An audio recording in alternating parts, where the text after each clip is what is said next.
sallallahu ala Muhammad sallallahu alaihi wasallam sallallahu ala Muhammad sallallahu alaihi wasallam sallallahu ala Muhammad sallallahu alaihi wasallam sallallahu ala Muhammad sallallahu alaihi wasallam. An-Nabi sallu alaihi salawatullah alaihi wa yanalul barakah kullu man salla alaihi. An-Nabi sallu alaihi salawatullah alaihi wa yanalul barakah kullu man salla alaihi. Sallallahu ala Muhammad sallallahu alaihi wasallam sallallahu ala Muhammad sallallahu alaihi wasallam sallallahu ala Muhammad sallallahu alaihi wasallam sallallahu ala Muhammad sallallahu alaihi wasallam. Natawassal bil hubaba wal batulil mustataba wan nabi thumma as-sahaba fa'asa da'wa mujaba. Natawassal bil hubaba wal batulil mustataba wan nabi thumma as-sahaba fa'asa da'wa mujaba. Sallallahu ala Muhammad sallallahu alaihi wasallam sallallahu ala Muhammad sallallahu alaihi wasallam. Allahumma salli wa sallim wa barik alaihi.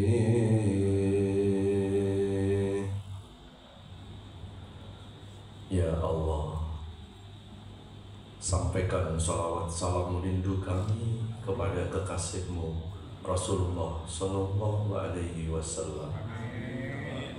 Ya Allah, sandingkan kami, sandingkan seluruh keluarga kami, sandingkan ayah dan ibu kami, kelak di akhirat-Mu bisa bersanding dengan Rasulullah di dalam surga, bisa bersanding dengan orang-orang yang Engkau kasihi. Rabbana taqabbal mahabbatana ila Rasulikal Karim. Al-Fatihah.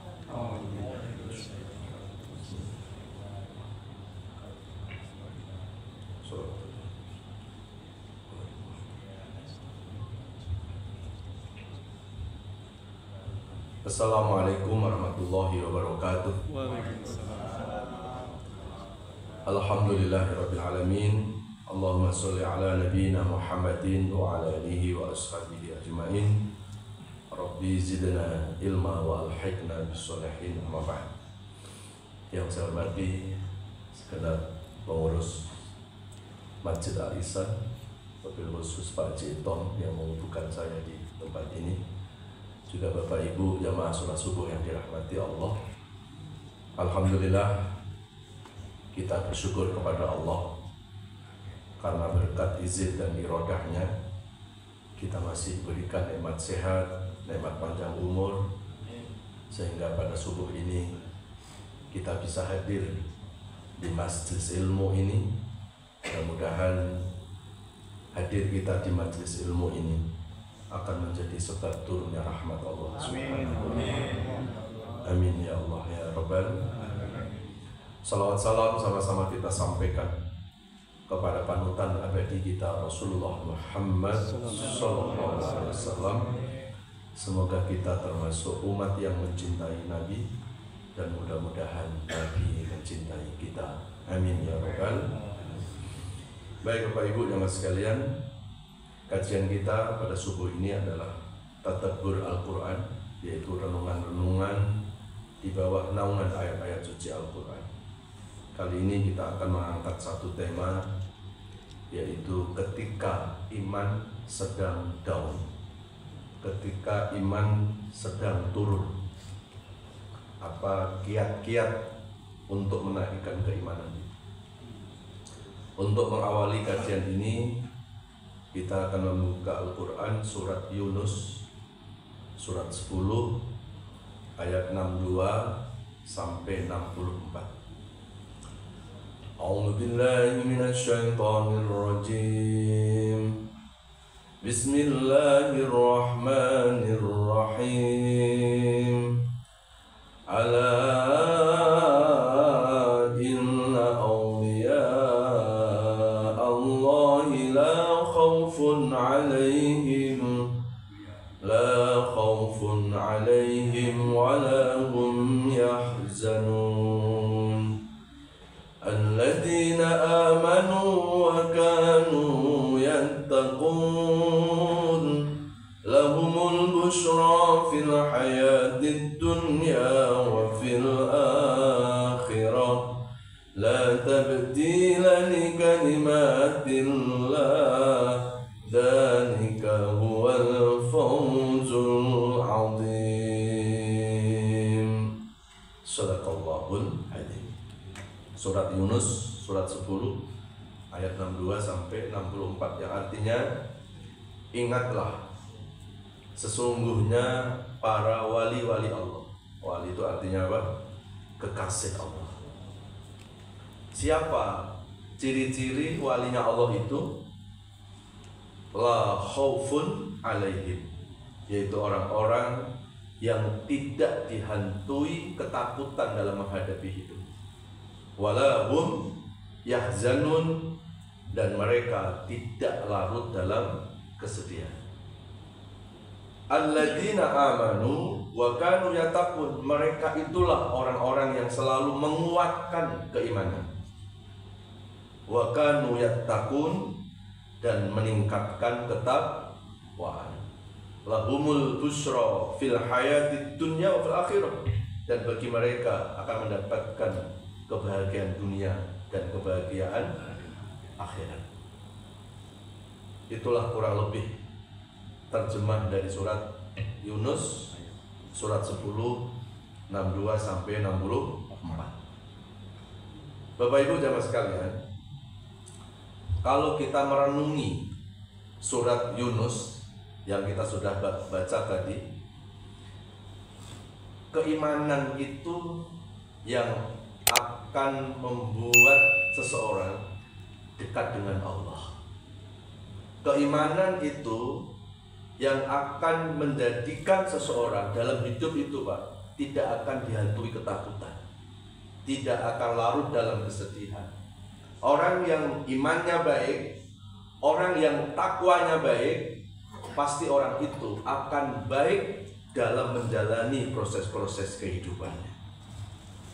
Orang yang imannya kuat, Pak, Iman itu akan menjadi way out, jalan keluar dalam menghadapi persoalan hidup. Makanya kalau ada orang ngaku beriman tapi kok dalam hidupnya masih stres, masih sering putus asa, masih frustasi, masih sering galau. Tahu galau? Garuk-garuk selalu. Ada orang ngaku beriman kok hidupnya masih stres, Pak. Masalahnya ada di mana itu? Masalahnya ada di imannya. Ya. Selama ini kan sering kita itu menyalahkan masalah. Saya stres tuh karena masalah saya berat, Pak Ustadz. Pak Ustadz sih nggak ngalami masalah saya. Jadi seolah-olah stres itu disebabkan oleh masalah. Padahal faktanya tidak ada orang hidup yang tidak ada masalah. Kalau stres itu disebabkan karena masalah, kenapa cuma kita yang stres? Emang yang lain nggak ada masalah? Rumah tangga yang hebat sekalipun nggak ada rumah tangga yang tak ada masalah. Tapi rumah tangga yang mampu melewati masalah. Jadi bukan karena masalah yang membuat orang itu stres. Oh, para nabi kayak apa Pak masalahnya? Ya. Inna asyaddal bala al-anbiya summal auliya summal ulama summal adna bil adna. Ujian yang paling berat dalam hidup ini bukan kita Pak, para nabi ujian yang paling terberat. Setelah para nabi siapa? Summal auliya, para wali, kekasih Allah. Mudah-mudahan kita termasuk wali. Wali apa? Wali murid. Ya kan? Wali Allah. Walinya Allah. Ya. Setelah wali turun lagi Pak, para ulama. Setelah itu baru apa? Summal adna bil adna. Baru ujian itu menimpa kita dan kita. Ada yang bertanya, kenapa ada orang diuji dengan ujian berat Pak Ustaz? Ya karena imannya kelasnya berat, ujiannya juga berat Pak. Kenapa ada orang diuji kok dengan ujian biasa-biasa? Bisa jadi karena kelas imannya juga kelasnya biasa. Jadi nggak mungkin Allah itu salah menguji kepada hambanya.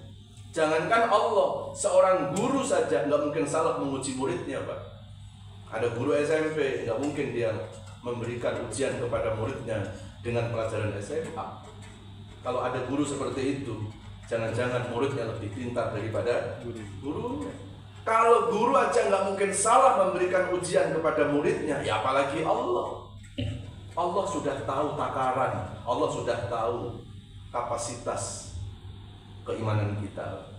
Maka semakin tinggi iman seseorang, semakin tinggi ilmu seseorang, semakin tinggi pula tingkat ujiannya. Tapi nggak usah takut. Kenapa? Karena ujian yang Allah berikan kepada orang beriman itu bukan untuk menyengsarakan, tapi untuk menaikkan kelas imannya. Seperti anak-anak kita sekolah Pak, mau naik kelas, ya harus diuji. Ya, ini ada orang tuanya klien anak, lalu kepengen naik kelas, tapi bilang sama gurunya, tolong jangan diuji ya anak saya, nggak naik kelas. Ya. Maka ketika Allah itu menguji kepada hambanya, itu karena Allah kepengen Pak menaikkan kualitas keimanan. Ya. Idza ahabballahu abdan ibtala fa idza talahu sabar. Itu hadisnya. Ketika Allah itu mencintai seorang hamba, hamba itu tidak akan dimanjakan oleh Allah. Hamba itu tidak akan dianakmaskan oleh Allah. Hamba itu akan diuji oleh Allah. Kalau hamba itu benar-benar kekasih Allah Pak, dia akan bisa melewati ujian itu dengan keikhlasan, dengan kesabaran. Ujian-ujian yang datang kepada kita, kepada orang-orang beriman itu cara Allah untuk apa? Untuk menguatkan, untuk mengokohkan ya akar keimanan. Ya, seorang pelaut itu dikatakan hebat bukan karena ombak tenang. Seorang pelaut itu dikatakan hebat karena bisa melewati ombak besar. Dan begitulah kehidupan. Jadi kalau ada orang dalam hidupnya kok sering diuji, ya, dan uniknya Pak, yang diuji itu justru malah orang-orang sudah baik. Ini ada orang sudah rajin ke masjid, sudah senang ikut pengajian, loh kok malah hidupnya banyak masalah. Yakini bahwa saat itu iman orang itu lagi diseleksi oleh Allah, mau dinaikkan kelas, lagi diaudisi oleh Allah. Jadi nggak usah putus asa. nggak usah menggerutu, apalagi sampai menyalahkan Allah, Pak. Kan kadang-kadang ada orang nggak paham gitu. Ya, mendingan dulu Pak Ustadz. Dulu gimana? Dulu saya masih brengsek, lancar tahun hidup saya, Pak Ustadz. Ada yang seperti itu, Pak? Ada di sini? Nggak ada ya? Di Londo sana, ya. Itu mendingan dulu. Kenapa? Dulu saya masih belum rajin ke masjid, belum rajin sholat, malah rezekiku lancar. Kenapa sekarang saya sudah rajin sholat, rajin ngaji, loh kok hidupku banyak masalah? Ya, dia nggak paham esensi ujian. Kenapa orang yang baik itu diuji? Karena Allah kepengen tahu kualitas kebaikannya. Maka diseleksi itu dengan ujian. Lah kalau orang brengsek, apa mau diseleksi, Pak? Masa ada seleksi orang brengsek, Pak? Nggak ada kan? Yang diseleksi itu orang yang sudah ngaku jadi orang baik. Ya Allah, ini aku sudah hijrah ya Allah. Ini aku sudah senang ke masjid. Ini aku sudah berusaha untuk memperbaiki diri. Nah, di situ tuh Allah, benar nggak ini ucapannya? Akhirnya Allah turunkan ujian. Dan dengan ujian itulah cara Allah untuk membuktikan benar nggak ini orang baik atau pura-pura jadi orang baik. Kalau benar-benar orang baik nggak akan luntur, Pak, kebaikannya. Tapi kalau diuji ternyata luntur imannya, luntur kebaikannya, ya Allah langsung mengatakan, ya ini sih baru pura-pura jadi orang baik, belum orang baik yang sesungguhnya. Baiknya baik KW, tahu KW? Nah, kalau baiknya KW, nanti surganya juga surga. Ya terserah kalau mau surga KW. Gitu. Coba kita buka ayatnya, Pak. Sudah ketemu? Oh belum, kasih tahu. Coba dibuka surat Al-Ankabut surat 29 ayat 2 dan 3. A'udzu billahi minasyaitonir rajim. Ahasiban nasu an yutraku an yaqulu amanna wa hum la yuftanun. Walaqad fatanna alladhina min qablihim فَلَيَعْلَمَنَّ اللَّهُ الَّذِينَ صَدَقُوا وَلَيَعْلَمَنَّ الْكَاذِبِينَ. Sadaqallahul Adzim. Al-Ankabut surat 29 ayat 2 dan 3. Coba kita renungi, Pak. Apakah manusia mengira ketika manusia itu sudah mengaku beriman lalu hidupnya tidak diuji? Pasti kata Allah, Allah akan menguji orang yang beriman itu, dan dengan ujian itu fala ya'lamanallahu alladziina shadaku. Allah kepengen tahu mana yang benar-benar beriman dan mana yang pura-pura beriman. Ya. Maka musibah itu ada 3, Pak. Ada musibah yang maknanya ujian, ada musibah maknanya peringatan, ada musibah maknanya persekot azab di dunia. Jadi nggak selamanya musibah itu maknanya ujian. Tergantung jatuhnya ke siapa itu, baru di situ ada nilainya. Kalau musibah datang kepada orang yang soleh, nah itu ujian tuh, Pak. Tapi kalau musibah itu datang kepada orang yang kadang soleh, kadang salah, setengah soleh, setengah salah, sholat jalan terus, tapi maksiat juga jalan terus. Lalu dia kena musibah, dia bilang, aku lagi diuji. Bukan ujian itu peringatan. Allah ngingetin, kalau mau jadi orang soleh yang serius dong. Jangan setengah soleh, jangan setengah salah. Bingungin malaikat gitu. Nah malaikat bingung, ya kan? Mau dimasukin surga, ternyata juga ada salahnya. Mau dimasukkan ke neraka, ada banyak kadang soleh, kadang salah. Akhirnya udah kata malaikat, udah setengah badannya di surga, setengah badannya di neraka. Yang setengah badan di surga dingin, yang setengah badan di neraka panas. Akhirnya panas, enak panas dingin. Maka diingetin tuh sama Allah. Ya ngaji jalan terus, tapi ngerumpi juga jalan terus. Ada di sini, ada di Londo sana. Ya. Yang bisa ngerumpi siapa, Pak? Bukan ibu-ibu, saya nggak setuju tuh, Bu. Masa ibu-ibu dibilang banyak ngerumpi? Di mana-mana tuh pengajian yang paling banyak ibu-ibu, Pak. Masa udah seneng ngaji masih seneng ngerumpi? Saya nggak percaya. Itu berita fitnah. Itu berita apa, Bu? Hoax, ya kan? Coba pengajian di mana-mana ibu yang banyak Pak.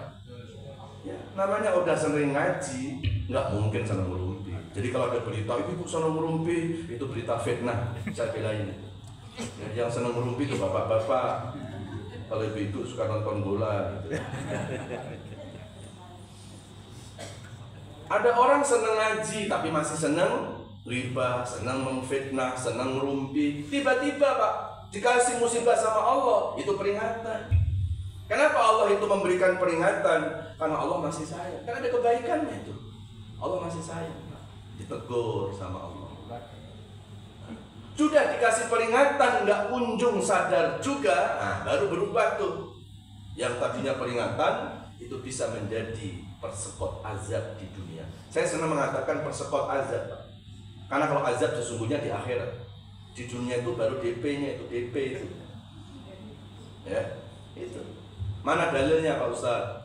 Yang musibah maknanya ujian, tadi Al-Ankabut surat ke-9, 2 dan 3. Yang musibah maknanya peringatan, itu surat Ar-Rum surat ke-30 ayat yang ke-41. Dhaharal fasadu fil barri wal bahri bima kasabat aydin nas liyudhiqahum ba'dal ladzi 'amilu la'allahum yarji'un. Itu yang peringatan. Lalu yang persekot azab itu di surat Al-A'raf surat ke-7, 96, 97, 98, 99. Walau anna ahlal qura amanu wattaqau lafatahna 'alaihim barakatin minas sama'i wal ard walakin kadzabu fa akhadnahum bima kanu yaksibun. Afa'amina ahlul qura ayyatiyahum ba'suna bayatan wa hum naimun. Afa'amina ahlul qura ayyatiyahum ba'suna duha wa hum yal'abun. Afa'aminu makrallah fala ya'manu makrallah ilal qaumul khasirun. Ya, itu yang persekot azab di dunia Pak. Al-A'raf surat ke-7 96 sampai 99. Kalau penduduk negeri ini beriman dan bertakwa, Allah berikan keberkahan. Cuma sayangnya negeri itu malah mendustakan Allah, maka aku timpakan azab kata Allah karena perbuatan dosa. Ya. Jadi kalau ada orang itu mendapatkan musibah demi musibah karena dia senang berbuat dosa, itu adalah merupakan apa? Persekot azab di dunia. Kalau nggak cepat-cepat taubat, ya, maka azab itu berlangsung sampai hari kiamat dan sampai akhirat. Ya, jadi bukan karena Allah itu ujuk-ujuk murka, nggak mungkin Allah itu langsung murka, itu nggak mungkin. Kalau Allah itu murka karena manusia yang sering mengundang murka Allah. Ya. Afa'amina ahlul qura ayyatiyahum ba'suna bayatan wa hum naimun, ayat 97. Manusia tidak bisa merasa aman kalau Allah turunkan siksa di waktu malam hari, dan manusia tidak bisa merasa aman kalau Allah turunkan siksa di waktu pagi hari, dan manusia tidak bisa merasa aman dari siksa Allah kecuali orang yang merugi. Ya, jemaah sekalian yang dirahmati Allah. Jadi musibah itu bisa dimaknai Pak, itu ketika jatuhnya ke siapa. Maka nggak bisa kita mengglobalkan makna musibah. Contoh namanya nih Pak, Jakarta banjir, atau dulu pernah terjadi tsunami di Aceh. Lalu orang bilang, wah itu Aceh itu diazab sama Allah. Ya ntar dulu, kan di Aceh juga ada orang yang soleh. Kalau jatuhnya sama yang soleh, itu ujian. Jatuhnya kepada orang setengah soleh, setengah salah, itu peringatan. Jatuhnya kepada para pendosa, itu azab Allah. Jadi nggak bisa kita mengeneralisir yang namanya musibah itu. Oh ini azab, oh ini ujian. Tergantung pada siapa ujian itu, tergantung kepada siapa musibah itu turun. Baru di situ tuh kita bisa menilai, gitu ya. Nah, jamaah sekalian yang dirahmati Allah Subhanahu Wa Taala. Kita kembali ke surat Yunus lagi tadi ya. Jadi sesungguhnya para kekasih Allah itu, mereka tidak pernah dihantui ketakutan dalam hidup, mereka tidak larut dalam kesedihan, mereka adalah orang-orang yang selalu menguatkan iman dan ketakwaannya. Nah, maka disinilah pentingnya keimanan, Pak. Jadi dalam hidup ini nggak bisa kita itu hanya menghadapi dengan kecerdasan intelektual saja, Pak. Dalam hidup ini juga perlu dihadapi dengan kecerdasan spiritual, dan itu iman, Pak. Coba kita buka berita-berita di dunia, Pak. Negara yang paling tertinggi tingkat stres, tingkat bunuh diri di dunia, itu adalah negara maju. Di sana banyak orang-orang cerdas, intelektual, ya. Kenapa mereka stres? Karena mereka menghadapi masalah hidup dengan otaknya. Nggak bisa akal ini menghadapi persoalan hidup. Ada yang memang bisa dihadapi dengan akal, tapi ada saatnya akal ditundukkan, lalu yang bicara adalah spiritual, dan itulah keimanan. Ya. Kalau orang udah terlalu mendewakan akal, dia bisa membuat handphone, dia bisa membuat mobil, kan negara-negara itu seperti itu, Pak. Akhirnya ketergantungannya kepada akal, sehingga ketika akalnya nggak bisa menghadapi masalah, mendingan mati aja begitu. Tapi kalau orang punya iman, begitu akal sudah nggak sanggup, akal ditundukkan, lalu dia bicara dengan Tuhan, lalu dia bicara dengan spiritualnya, dengan keimanannya. Dan iman itu pasti akan menjadi way out, menjadi jalan keluar dalam menghadapi persoalan hidup. Ya, makanya kalau ada orang dalam hidup kok sering stres, sering frustasi, sering galau, udah pasti itu masalahnya di imannya. Jadi nggak usah menyalahkan masalah. Ya, masalahnya ada di imannya. Karena masalahnya di iman, imannya yang bermasalah. Begitu ada masalah hidup, larinya kemana? Ya bukan ke Allah. Itu penyebabnya. Ya. Akhirnya apa? Ketika kita membawa masalah bukan kepada Allah, nah disitulah buntu, Pak, kita. Disitulah akhirnya kita merasa lelah. Ya. Jadi kalau ada orang ngaku beriman tapi kok stres dalam menghadapi hidupnya, berarti dia salah dalam membawa masalahnya. Harusnya masalah dibawa kemana, Pak? Ya, ke Allah. Hari-hari ini coba berapa banyak kita membawa masalah ke pikiran kita. Emang nggak boleh, Pak Ustadz, kalau akal kita juga ikut berusaha untuk mengurai masalah? Boleh. Tapi kan akal kita terbatas, Pak. Yang terjadi dalam hidup ini takdir Allah. Takdir dilawan pakai akal. Sekuat apa akal kita? Nggak akan sanggup kita. Apa yang terjadi dalam hidup ini itu bergerak mengikuti gelombang takdir Allah. Hidup ini bukan mau-maunya kita, Pak. Hidup ini kan mengikuti maunya Allah. Ya. Qul la yusibana illa ma kataballahu lana huwa maulana wa 'alallahi falyatawakkalul mu'minun. Itu At-Taubah surat 9 ayat 51. Tidak ada yang terjadi dalam hidup ini kecuali semua itu sudah ditetapkan oleh Allah. Nah, kalau semua sudah ditetapkan oleh Allah, apa sikap kita, Pak? Huwa maulana wa 'alallahi falyatawakkalul mu'minun. Mau nggak mau apa, Pak? Ya hidup ini harus melibatkan Allah. Ya, mau nggak mau hidup ini harus apa? Harus berusaha untuk membersamai Allah. Ada yang bertanya, kenapa sih Pak Ustadz hidup ini harus membersamai Allah, harus melibatkan Allah? Jawabannya adalah karena hidup ini ada yang membuat. Yang membuat hidup ini Allah. Yang membuat hidup pasti lebih tahu tentang solusi hidup. Clear, Pak? Ya. Ini masjid yang bangun nggak, Pak? Ini pada diam, ini khusyuk apa ngantuk ini? Bedanya tipis antara khusyuk sama ngantuk, gitu ya. Sama-sama nunduk masalahnya. Ini masjid yang bangun siapa, Pak? Tukang. Ya kan? Begitu ada masalah dengan bangunan masjid ini, yang pas larinya ke siapa? Ke tukang, kan? Kenapa harus ke tukang? Yang membuat lebih tahu.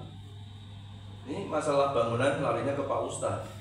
Kalau Pak Ustadz datang ke Masjid Al-Ihsan, Pak Ustadz, ini masjidnya sering bocor, nanti Pak Ustadz bacain surat Yasin 41 kali, Pak Ustadz. Itu sampai bibirnya nggak cuma dua, sampai jontor, Pak. Nggak selesai. Udah jelas yang membuat masjid, yang membuat bangunan itu tukang. Begitu ada masalah dengan bangunan, larinya ke tukang. Bedanya apa, Dok? Hidup ini kenapa harus melibatkan Allah? Ya karena hidup ini membuat Allah. Pasti Allah lebih tahu tentang solusi hidup. Berarti kalau ada orang stres menghadapi hidup, bukan karena masalahnya, dia salah dalam membawa masalahnya. Apalagi ada masalah malah larinya ke dukun. Ada yang suka ke dukun?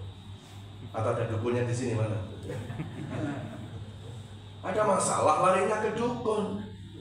Padahal dukunnya lagi banyak masalah. Coba gimana?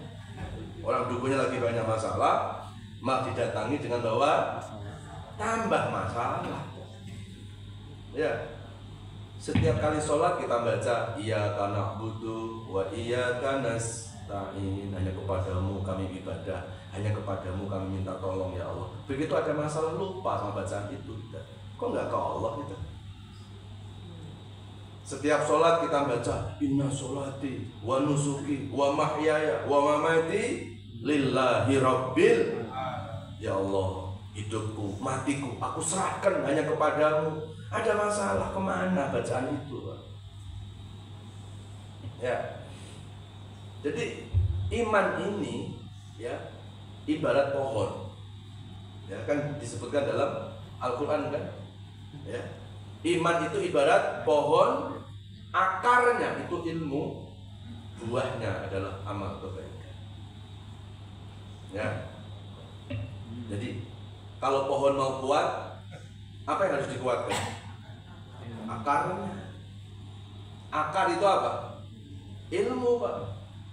Maka ketika iman kita lagi down, lagi turun, mau dinaikkan lagi, mau dikuatkan lagi, dengan apa? Akarnya itu ilmu. Harus sering-sering datang ke pengajian, Pak. Karena ini untuk mengecas keimanan. Ya. Nah, kalau akar itu sudah kuat, pohonnya kuat. Tapi kalau akarnya rapuh, sedikit kena goncangan, tumbang itu pohon. Ya. Nah, jadi ilmu, kemudian iman, amal. Ya. Kan ulama-ulama kita itu membagi iman itu kan ada tingkatan, ada 4 tingkatan. Ada al-iman la yazidu wa la yanqusu. Iman itu enggak naik, enggak turun. Stabil, Pak. Imannya siapa itu? Enggak mungkin iman kita itu, Pak. Jangan ngaku kita ya, jangan ngaku iman ini. Ya, iman yang enggak naik, enggak turun, stabil, itu imannya para malaikat. Stabil ya. Ya. Kenapa malaikat imannya stabil? Karena malaikat nggak pernah maksiat sama Allah. Ya, sikap malaikat itu apa? La ya'sunallaha ma amarahum wa yaf'aluna ma yu'maru. Itu At-Tahrim surat 66 ayat 6. Malaikat itu nggak pernah maksiat. Kenapa malaikat nggak pernah maksiat? Karena malaikat diciptakan Allah, tidak diberi nafsu. Nafsu itu sering dijadikan kendaraan setan, Pak, untuk mengajak manusia berbuat maksiat. Ya. Nah, jadi kalau hari ini ada orang ngaku Pak Ustaz, alhamdulillah Pak Ustaz, imanku sekarang sudah stabil Pak Ustaz. Berarti orang itu ngaku jadi malaikat. Suruh pindah komplek, Pak. Kan udah malaikat. Kalau ngaji nggak usah dikasih kopi, nggak usah. Malaikat kan nggak butuh makan minum kan. Nggak mungkin, Pak, yang itu iman kita. Yang kedua, ada yazidu wala yanqusu. Iman yang cenderung naik terus, nggak pernah berkurang. Imannya siapa? Imanul anbiya wal mursal. Imannya para nabi. Walaupun diuji dengan ujian berat, nggak pernah nabi itu imannya turun. Makanya nggak pernah kan ada nabi minta pensiun dini kan. Karena ujiannya berat, aku minta pensiun dini jadi nabi, nggak ada. Semakin nabi diuji, semakin naik kualitas keimanan. Maka kita nggak bisa mengklaim iman kita yang selalu naik, nggak turun, nggak bisa. Jadi kalau ada orang ngaku imanku sekarang tuh naik terus Pak Ustadz, nggak pernah turun-turun, berarti dia ngaku jadi nabi. Nabi apa? Palsu. Ya, banyak kepalsuan sekarang ini ya. Gitu. Tahu bedanya nabi sama orang-orang biasa, Pak? Dengan manusia biasa, tahu mau tahu? Ini rahasia, kalau nggak di sini saya nggak kasih tahu. Ya. Kalau nabi itu diturunin wahyu. Kalau manusia kadang ngikuti nafsu. Ya, kadang ada beberapa. Aku tuh kepingin ngikuti sunnah nabi. Sunnah nabi banyak, tapi yang diikuti cuma poligami. Katanya ngikuti. Nah, jadi poligaminya ngikut nabi, tahajudnya nggak kayak nabi. Ya, tapi nggak ada di sini, nggak ada. Ini di Londo sana. Kalau nabi sedikit tidurnya, kalau manusia biasa dikit-dikit tidur. Pokoknya asal nempel langsung. Ya. Di sini sih nggak ada. Saya lihat juga ada. Ya. Yang paling ada yang nguap 4 kali sudah ada. Ya. Pecinya warna sama, nggak enak mau nyebutin itu ya. Kalau Nabi sedikit makan, banyak puasa. Kalau manusia biasa dikit-dikit makan. Makannya sedikit tapi dikit-dikit. Kalau Nabi dengar azan langsung buru-buru sholat. Kalau orang biasa dengar azan sholat buru-buru.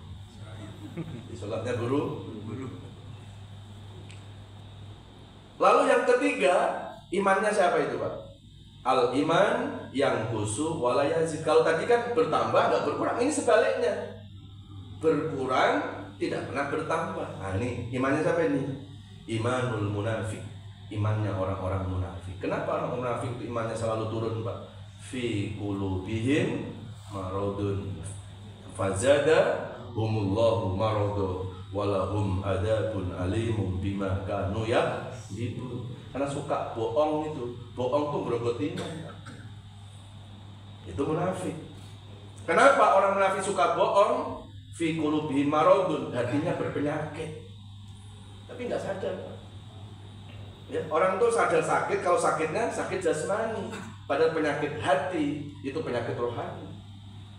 Baru kenapa suaraku bindeng? Oh, saya flu kan itu. Tapi dia berpuluh-puluh tahun Pak sakit hatinya berpenyakit, dia nggak tahu Pak. Maka penyakit hati itu lebih kronis daripada penyakit jasmani. Kalau penyakit jasmani Pak, begitu meninggal dunia selesai sudah. Tapi penyakit rohani bisa membawa ke neraka Pak.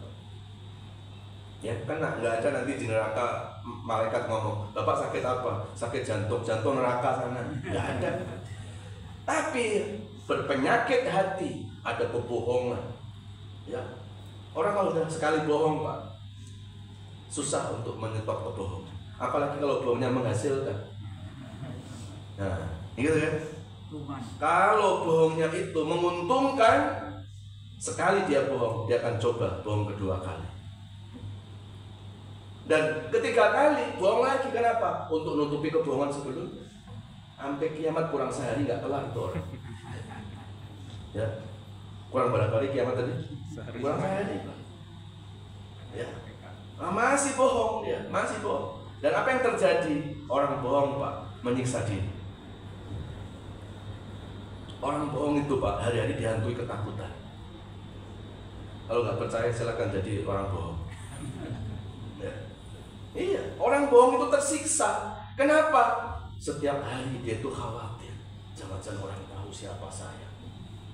Jadi hidupnya itu hanya dengan topeng saja, topeng terus, bukan hidup dengan wajah aslinya.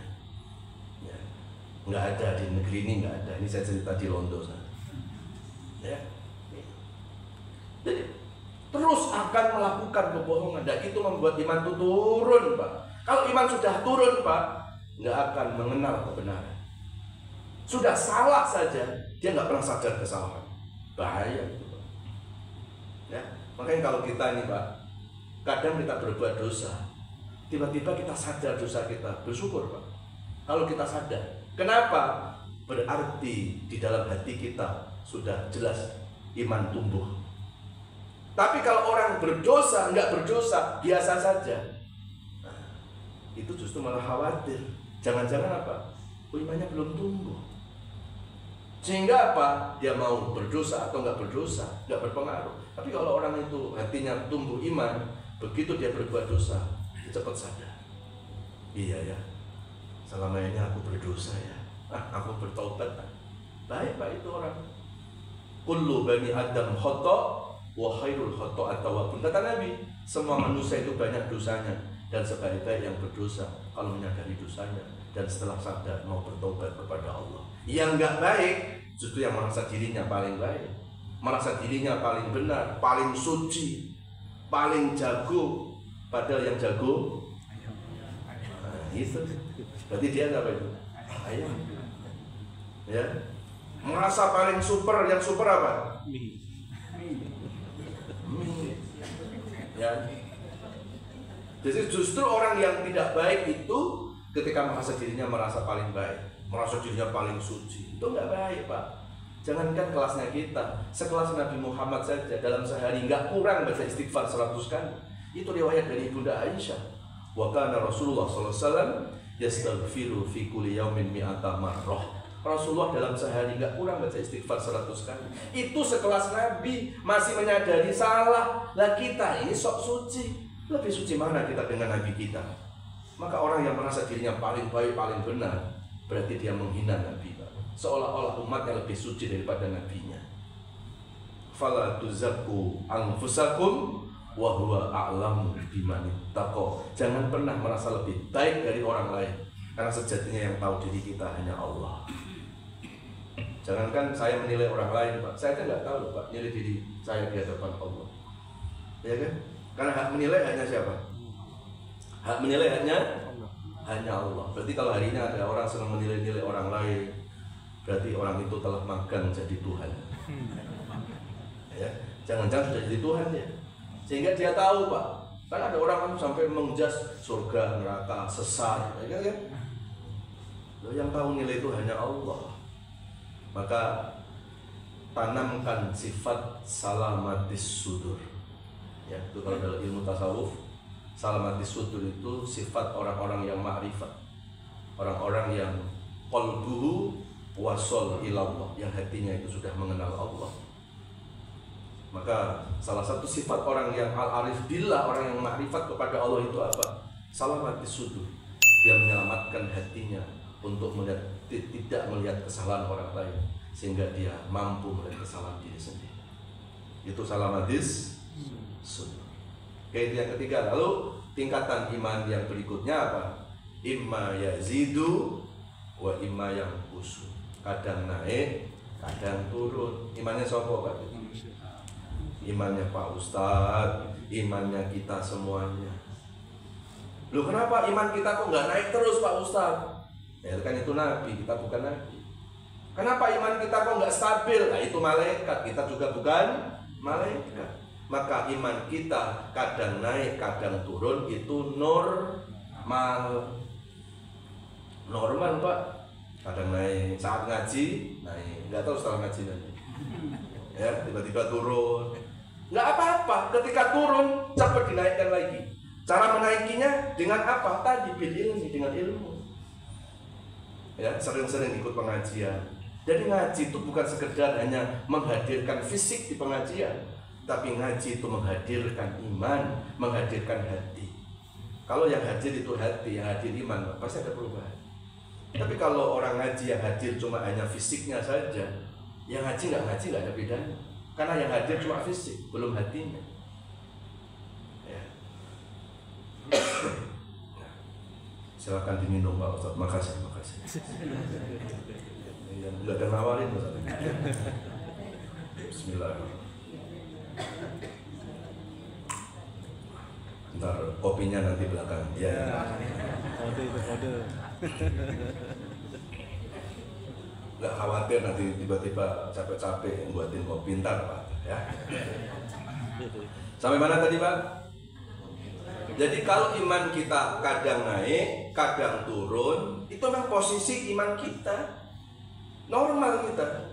Yang nggak normal itu naik terus. Yang nggak normal turun terus, kan itu kan? Jadi naik turun. Itulah posisi iman kita. Fa'alhamaha fujuraha wa taqwaha qad aflaha man zakkaha wa qad khaba man dassaha. Itu surat As-Samas, surat 91 ayat 7, 8, 9. Fa'alhamaha fujuraha wa taqwaha. Allah telah mengilhamkan kepada manusia dengan dua sifat, kadang fujur, kadang takwa. Apa fujur itu? Fujur itu sifat yang kecenderungannya mengajak manusia berbuat dosa. Sepanjang manusia itu masih hidup, pasti ada sifat itu. Ya, nggak mungkin manusia itu benar terus. Dan juga nggak mungkin manusia itu salah terus. Yang benar terus itu hanya malaikat, yang salah terus itu hanya setan. Jadi kalau ada orang ngomong, aku tuh sekarang benar terus, berarti sudah beda itu alamnya itu. Atau si anu tuh salah terus, nggak punya kebaikan. Ya nggak mungkin, kalau masih manusia nggak mungkin salah terus. Maka manusia itu perpaduan antara dua sifat, sifat malaikat sama sifat setan. Sepanjang manusia itu masih hidup, manusia itu nggak lepas dari dua sifat itu, Pak. Kadang benar, kadang salah. Ya, jadi kalau kita lagi salah, cepat-cepat kita sadar. Kalau iman lagi turun, kita naikkan lagi. Ya, yang tepat itu menaikkan iman itu 3: bil ilmi, bil amal, bis sabri. Dengan ilmu, dengan amal, lalu dengan kesabaran. Ya, ilmu. Maka di Quran, surat yang pertama kali turun kepada Nabi, Pak, itu bukan surat tentang sholat, tapi surat tentang ilmu. Turunlah surat Al-Alaq kan, yang diawali dengan ayat apa? Iqra. Iqra artinya membaca. Membaca itu jendela ilmu. Ya, orang yang luas bacaannya, literasi pemahamannya nggak sempit, Pak. Ilmunya tuh nggak habis-habis. Orang yang senang baca, ya. Maka kenapa Al-Quran itu diturunkan oleh Allah pertama kali itu surat Al-Alaq? Karena di dalam surat Al-Alaq itu Allah memberikan apresiasi terhadap ilmu pengetahuan dengan membaca, ya kan? Jadi kalau sekarang ada istilah membaca jendela dunia, itu baru belakangan, Pak. 15 abad yang lalu Al-Quran lebih dulu, ya. Man khasurat qira'atuhu ittasa'a ilmu, wa man ittasa'a ilmuhu ittasa'a sadruhu wa hasuna adabu. Itu kalam dari ulama Arab, ulama Mekah, Sayyid Hasan Alwi Al-Maliki, gurunya ulama-ulama kita. Beliau berkalam, orang tuh kalau banyak bacaannya, luas ilmunya. Kalau luas ilmunya, ittasa'a sadruhu, dia luas hatinya, nggak sempit. Literasi pemahamannya itu sangat luas, Pak. Dan kalau sudah sempurna ilmunya, baru wahasuna adabu, baru baiklah adabnya. Maka saya nggak setuju kalau ada orang ngomong adab lebih tinggi dari ilmu. Ya enggak, ilmu lebih tinggi, Pak. Adapun ada orang berilmu itu kok dia nggak beradab, itu bukan karena salah ilmunya. Ya, ilmu harus lebih dulu, dan setelah itu pelan-pelan nanti menuju tahapan adab. Ya kan, gara-gara ada satu oknum yang katanya berilmu lalu dia ngomong kasar, orang langsung berpikir mendingan saya nggak berilmu tapi saya nggak ngomong kasar. Akhirnya pada malas ngaji, Pak. Ilmu tuh akar gitu loh, Pak. Ya, kalau di pohon itu akar, kalau di bangunan pondasinya. Gimana ini masjid bisa berdiri tegak kalau pondasinya nggak bagus? Nah, ilmu itu pondasi. Al ilmu asasul din, al ilmu asasul ibadah. Ilmu itu asas dari ibadah, asas dari agama, pondasi agama. Itu ilmu, Pak. Ya. Baik, jamaah sekalian dirahmati Allah Subhanahu wa taala, kita buka lagi sekarang surat Al-Baqarah, surat kedua ayat 112. A'udzu billahi minasyaitonir rajim. Bismillahirrahmanirrahim. Bala man aslama wajhahu lillahi wa huwa muhsin falahu ajruhu inda rabbih wala khaufun 'alaihim wala hum yahzanun. Shadaqallahul adzim. Itu surat apa? Al-Baqarah, surat kedua ayat 102. Ini untuk menutup kajian saya, yang artinya bala man aslama wajhahu lillah. Tidak, barang siapa yang hidupnya menghubungkan dengan Allah, berserah kepada Allah, tunduk kepada Allah, tidak tunduk pada hawa nafsunya. Lalu apa? Wa huwa muhsin, diikuti dengan perbuatan yang baik. maka falahu ajruhu inda rabbih, baginya akan mendapatkan pahala yang besar, dan dalam kehidupan di dunianya tidak dihantui ketakutan dan tidak akan larut dalam kesedihan. Berarti kalau hidup ini mau happy Pak, mau bahagia, amalkan ayat ini Pak. Ada dua kuncinya. Apa itu?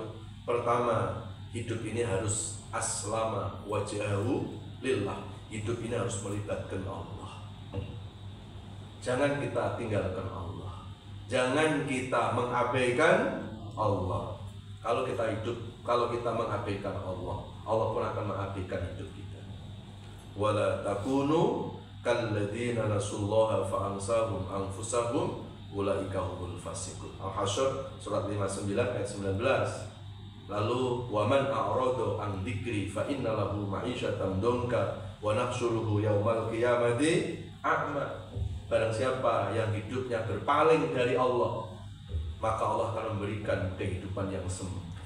Kehidupan yang sempit. Ma'isyatan donka. Hidup sempit itu bukan rumahnya sempit Pak. Hidup sempit itu hatinya yang sempit. Kenapa hatinya sempit? Karena hatinya nggak connect dengan Allah, hatinya nggak nyambung dengan Allah. Maka sambungkan hati kita terus dengan Allah. Dalam kondisi apapun, mau senang mau susah, ya kita selalu ingat Allah. Fadhkuruni adzkurkum washkuruli wala takfurun. Ingatlah kepadaku, aku akan ingat kepadamu, kata Allah. Dan kalau orang itu sudah hidupnya dilupakan sama Allah Pak, maka itu musibah terbesar dalam hidup manusia. Karena ketika manusia sudah dilupakan sama Allah, maka manusia itu akan merasakan hidup terasa hampa. Hidupnya kayak nggak ada arti. Ya. Lalu yang kedua, wa huwa muhsin, warnai hidup ini dengan banyak berbuat kebaikan. Muhsin. Seperti nama masjid ini, namanya apa? Al-Ihsan. Ya, itu dari akar kata hasanah. Ya, ihsan, muhsin itu orangnya, ihsan itu sifatnya. Apa itu ihsan? Yaitu selalu berusaha untuk berbuat baik. Ya. Maka ihsan itu ketika orang merasa dihadiri oleh Allah, itulah makna ihsan. Ketika dia tak melihat Allah, yakini Allah melihat.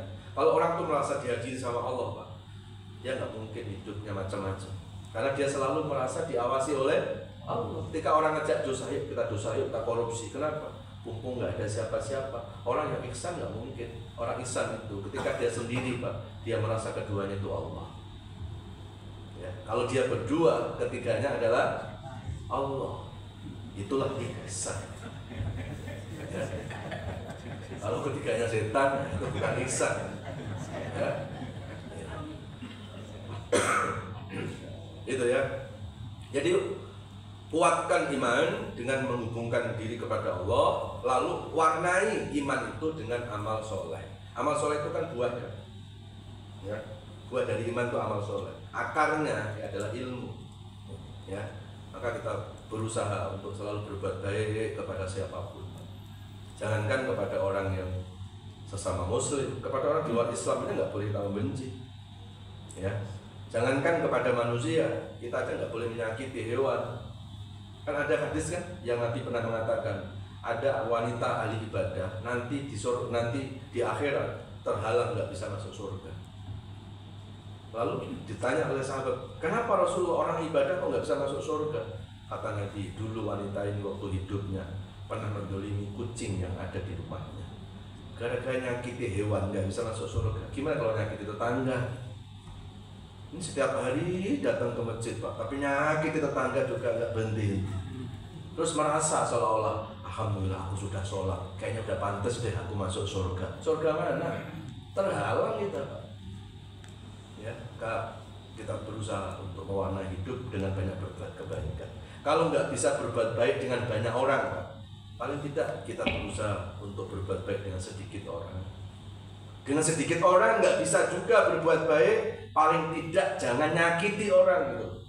Ini udah nggak bisa berbuat baik, nyebelin lagi. Hidup lagi itu orang. Masya Allah. Baik, saya kira itu ya. Semoga apa yang saya sampaikan ada manfaatnya. Baik, sebelum ditutup ada yang mau bertanya? Alhamdulillah tidak ada yang bertanya. Mangga, silakan Bu, ada pertanyaan Bu, silakan. Nanti kalau masih belum puas, insya Allah Ahad depan kita lanjut di Masjid At-Taqwa ya. Baik Pak. Kita boleh tanya sedikit. Silakan Pak. Tadi kan masalah naik turun Ustaz ya. Naik turun Ustaz. Iman. Oh iya iman, jangan naik turun Ustaz. Mangga. Ini saya masalah grafik. Ya. Ustaz ya. Jadi ada grafik datar. Kalau kita naik turun di situ terus, itu kan datar. Akhirnya keputusan akhirnya adalah datar. Tapi ada grafik yang memang dia naik turun, tapi kalau diambil keseluruhan itu dia akan menjadi naik. Naik, betul. Jadi begini, Ya, jadi betul. naik, Ya. turun dikit naik, turun dikit naik. Nah, tapi kalau diambil grafik secara overall Ya. dari mulai lahir sampai akhir itu berarti dia garis tengahnya tuh naik. Ya. Ini bapaknya dari Polita bukan? Kalau orang dari penerbangan gitu Pak. Ilmunya begitu gitu ya. Ya, emang kalau kita posisinya naik turun ya, nanti lama-lama datar. Tapi kan sebetulnya tergantung akhirnya Pak. Sebetulnya tergantung akhir. Dan nilai manusia, nilai iman itu nanti di akhir. Itulah sifat kasih sayangnya Allah. Coba kalau Allah menilai sekarang, waduh, kayaknya dosa kita lebih banyak Pak daripada baiknya Pak. Ya kan? Iya kan? Jadi salah satu rahman rahimnya Allah itu nggak melihat sekarang loh Pak, tapi akhir dari kehidupan kita. Bapak Ibu pernah dengar hadis yang disampaikan oleh Nabi Pak? Nabi pernah bercerita Pak, di depan para sahabat. Kata Nabi, dulu ada orang tukang maksiat puluhan tahun. Menjelang wafat, ini orang dapat hidayah. Setelah dapat hidayah, lalu orang ini bertaubat Pak. Nggak lama bertaubat, meninggal dunia. Apa kata Rasulullah? I'lamu anna rajulan mata min ahli jannah. Ketahuilah para sahabatku, itu orang yang baru meninggal termasuk ahli surga. Lalu sahabat bertanya, ya Rasulullah, loh kok bisa? Dosanya puluhan tahun, sementara kebaikannya baru sebentar. Apa jawab Rasulullah? Allah tidak melihat masa lalu seseorang. Yang Allah lihat adalah akhir dari kehidupan seseorang. Alhamdulillah Pak. Jadi masa lalu biarlah. Ada nyanyian yang mau nyanyi nggak? Masa lalu biarlah berlalu Pak. Tapi ya jangan dilupain Pak, jangan dilupain. Karena masa lalu itu bisa jadi guru. Maka kenapa di Al-Quran itu sepertiganya Quran itu historis Pak, tentang sejarah. Jadi kalau kita mengambil tema besar Quran Pak, yang ada 114 surat, tema besarnya itu cuma 5. Akidah, ubudiyah, muamalah, akhlakul karimah, lalu ada historis sejarah. Sejarah sepertiganya Quran. Coba buka dari surat Pak, mesti ada sejarah yang direkam oleh Allah. Tujuannya apa sejarah itu direkam? Supaya orang nggak lupa dengan masa lalu. Maka ada bahasa istilah jas merah. Ya, tapi bukan jas merah yang sono bukan. Ya, nggak boleh lupa sejarah. Ya, maka ada surat namanya Al-Qasas. Itu tentang apa? Sejarah. Ya, jadi alhamdulillah Pak, Allah tuh nggak melihat masa lalu kita. Ya Allah, kalau Allah melihat masa lalu kita Pak, ya Bapak Ibu kan nggak tahu masa lalu saya kan? Mau dikasih tahu nggak? Kalau tahu nggak mau dengerin ceramah saya. Mau dikasih tahu nggak? Ah kepo, nggak usah. Nggak usah. Yang penting adalah masa itu ada 3 Pak, masa lalu, masa sekarang, dan masa yang akan datang. Yang penting itu 2 itu, masa sekarang jadikan fakta kenyataan, dan yang akan datang jadikan harapan terindah. Udah itu aja gitu. Ya, jadi kalau kita ditanya, Pak, katanya Bapak mau ke masjid, katanya Bapak mau baik, Pak. Kapan Pak? Besok, jangan besok. Kapan mau baik? Sekarang.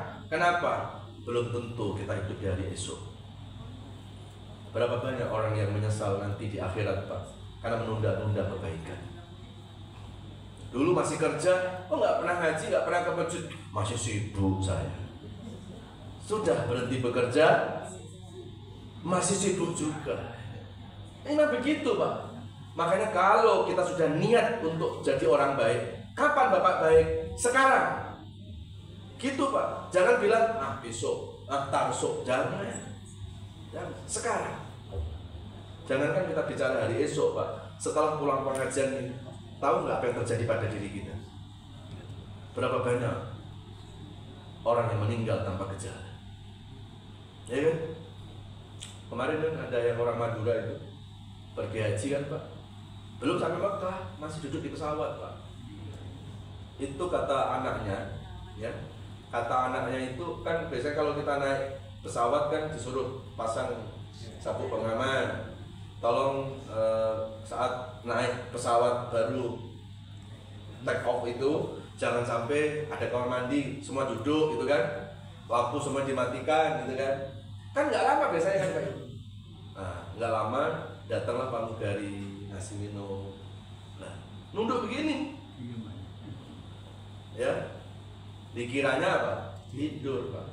Ini ada dua lagi, istrinya sama anak perempuannya di tengah-tengah begitu, dibangunin gini-gini masih begini Pak, dipegang masih hangat, ya.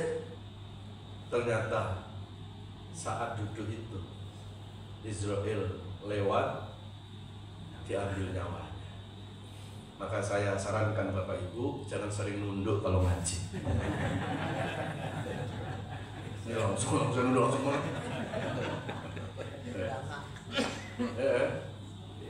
nunduk kayak gitu Pak. Ya.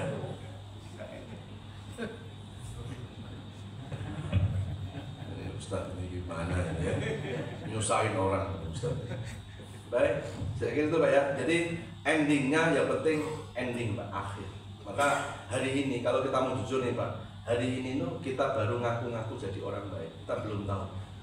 Hari ini tuh kita baru cari nilai, belum dapat nilai dari Allah. Ya, jangan merasa dapat nilai Pak. Apalagi kita yang tukang nilai, jangan. Ya. Kan tadi saya sampaikan kalau nilai itu haknya Allah. Hari ini ada orang sedang nilai, berarti dia telah tadi makan jadi Tuhan itu. Ya. Baik. Satu lagi. Ayo ibu-ibu. Cukup? Nah, kalau cukup langsung kita tutup doa ya.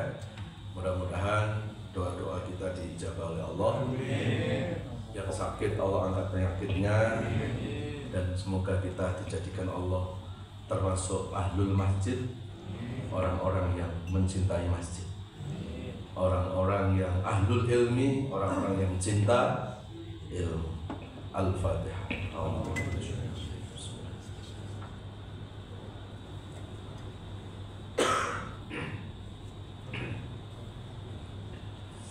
A'udzubillahi minasyaitonir rajim. Bismillahirrahmanirrahim.